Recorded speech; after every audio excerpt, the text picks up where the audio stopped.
What is going on YouTube? Tim back again with another video. Today's video we're gonna do a little POV drive. I know not that anyone's really requested it, but I feel like this is kind of the popular thing on YouTube right now, especially in the car community. So we're gonna let the car warm up a little bit, let you guys hear it. You're gonna hear that new RV6 anti-surge turbo. So you get all the spooling noises. You're gonna get my wastegate rattle. I'm gonna keep the windows up for now so you guys can actually hear me pretty well and kind of eliminate some of that wastegate rattle. You might get a little bit more drone though. But the car's almost warmed up. Gonna put her into plus R mode and shut traction control off. Give you guys a couple rippers. Right now we're running on a revision. I think the first or second revision from Derek Robinson on this new compressor the new compressor side of the turbo. So we're gonna get a little data log too in this video. So stay tuned for that one. Last thing I want to talk about is I'm currently using the Insta360 X3, the 360 cam, to record this video. So if anyone was interested in that, I'm not really sure how the video is going to come out because it's kind of getting a little dark.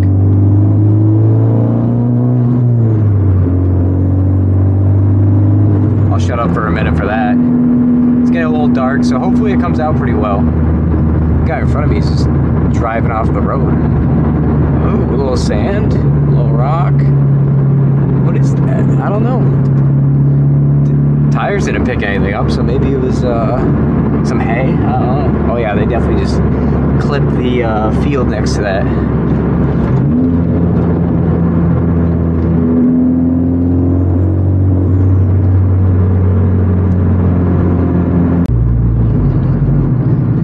Like I said before, I want to give you guys a little POV video. I honestly really haven't driven the car too much this year.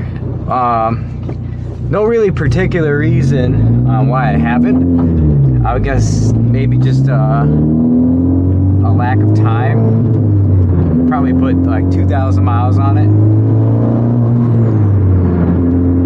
So definitely nothing crazy, but I guess it is what it is. Car's not going anywhere for a while, so didn't get the traction control off fully. Hold on, hold the phone. All right. There we go. So we have traction control fully disabled. We're in plus R mode. I'll have to get the window down for you guys. I'll give you a couple rips with the window up, just because I don't know how the audio quality is gonna. Also have the CAE shifter. Not sure if you're able to see it in this, but definitely a great great mod for anyone looking for. I can't tell if that's a cop sitting there. Anyone looking for the best shifter you can buy, highly recommend that.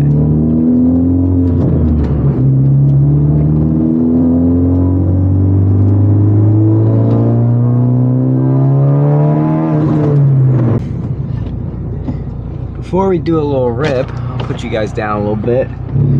Car is obviously full bolt on. We have XDI 1400cc injectors. We have the XDI high pressure fuel pump. D-Works 300 in the tank. Flex fuel kit. And then we're rocking the RV6 R660 with anti-surge housing and inlet, full 3-inch inlet.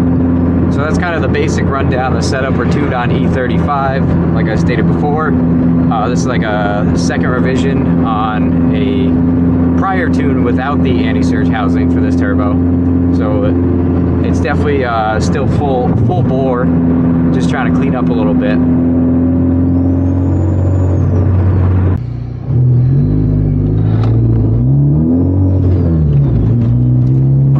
Boy,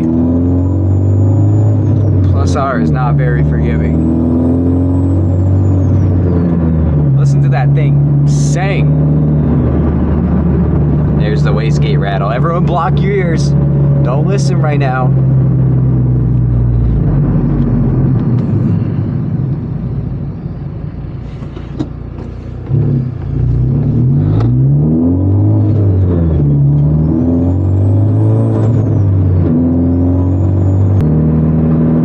Beautiful night tonight. We got 66 degrees out. Can't really beat that. That's some good boost weather. We're rocking the Mishimoto black front mount, so this thing's definitely keeping everything cool. Biggest core on the market, I believe. Highly recommend. Does not heat soak very easily.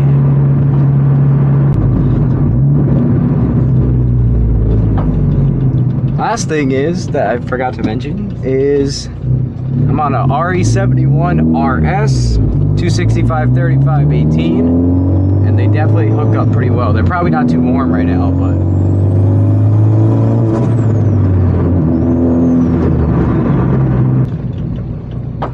as a YouTuber once said, let's turn onto this back road real quick and see how she does.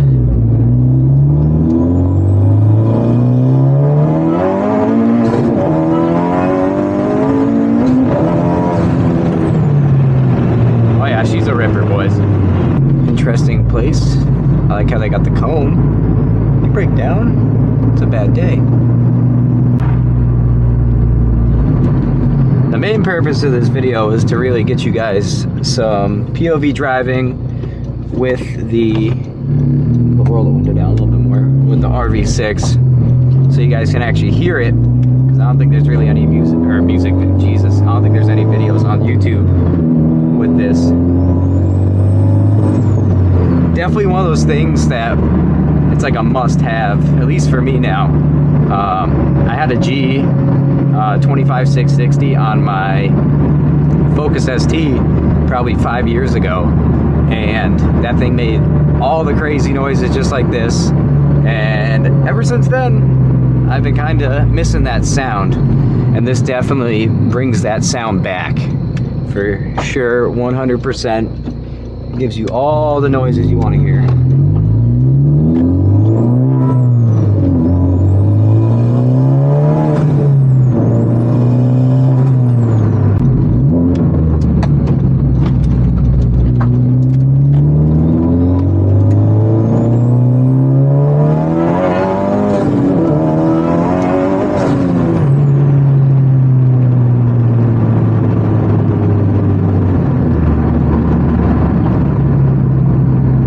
This is a fun road, but I have come down here at night at this exact time, and I've seen many deer. So we're gonna take it easy. While we're at it, not really sure what I'm gonna include in this video, but car has 26,000 miles on it now. Been full bolt on since about 5,000 or 6,000, and have had it some sort of larger turbo since probably 12,000. So it's definitely seen its fair share of setups and has been making jam for a good amount of time now. I'd probably rate it at about 520, 530 wheel horsepower based on this exact setup on D-Rob's dyno. Car put down 495 on his dyno on 28 pounds, and then we ended up turning up between 29 and 32. So again, like I said, other cars on his dyno have done anything between 520 and 550 with where he left mine at. So you can take that for what it is. I don't really care.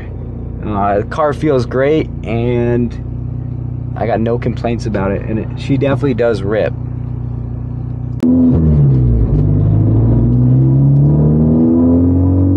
Haven't really done anything special, just oil changes, just did a transmission fluid flush. I do oil changes every 3K miles-ish, and I did the spark plugs once.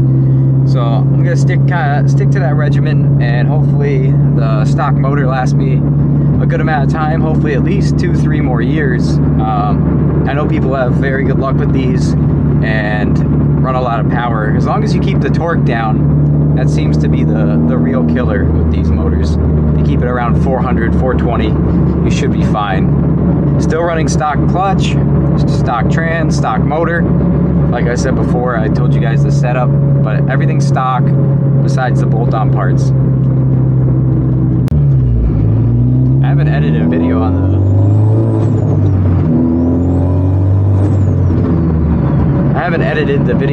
a video on the Insta360 in a while, so we'll see if there's anything new or if there's any weird learning curves.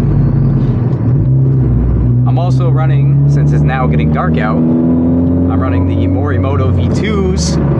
I have not adjusted them yet. However, they are definitely 100% brighter than the factory units.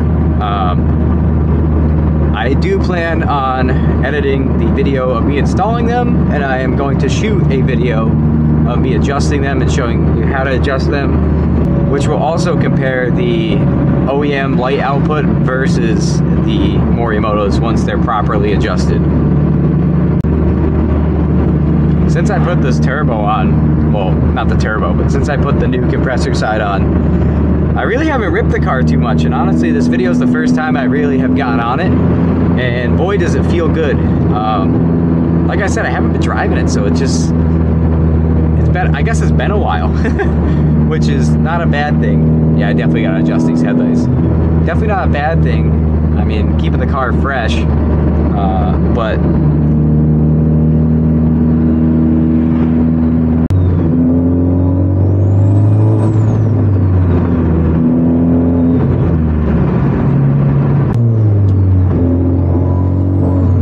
as you guys saw from that pole, the car actually hooks up pretty well considering the power level we're at.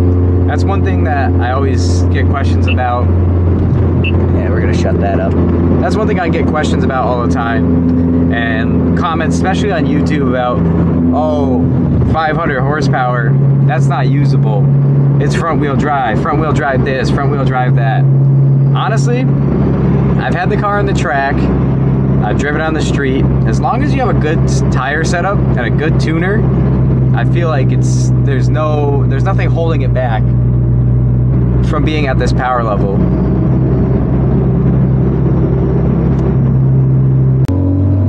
Gonna get on the highway.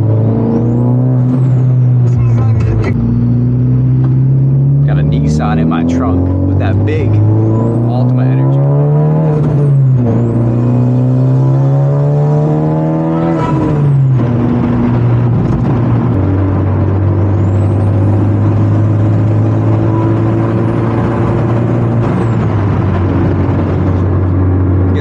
Up so you can hear me.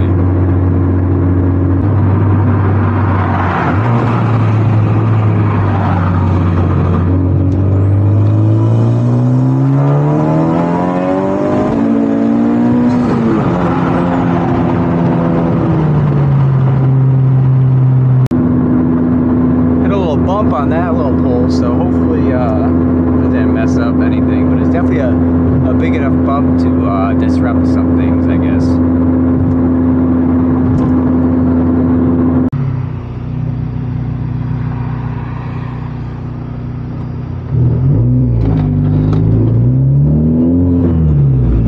So I think on that note, we're gonna end the video right here. If you guys aren't subscribed yet, make sure you guys subscribe. Leave a comment down below on what you thought of the video, and we'll catch you in the next one. Turbo out.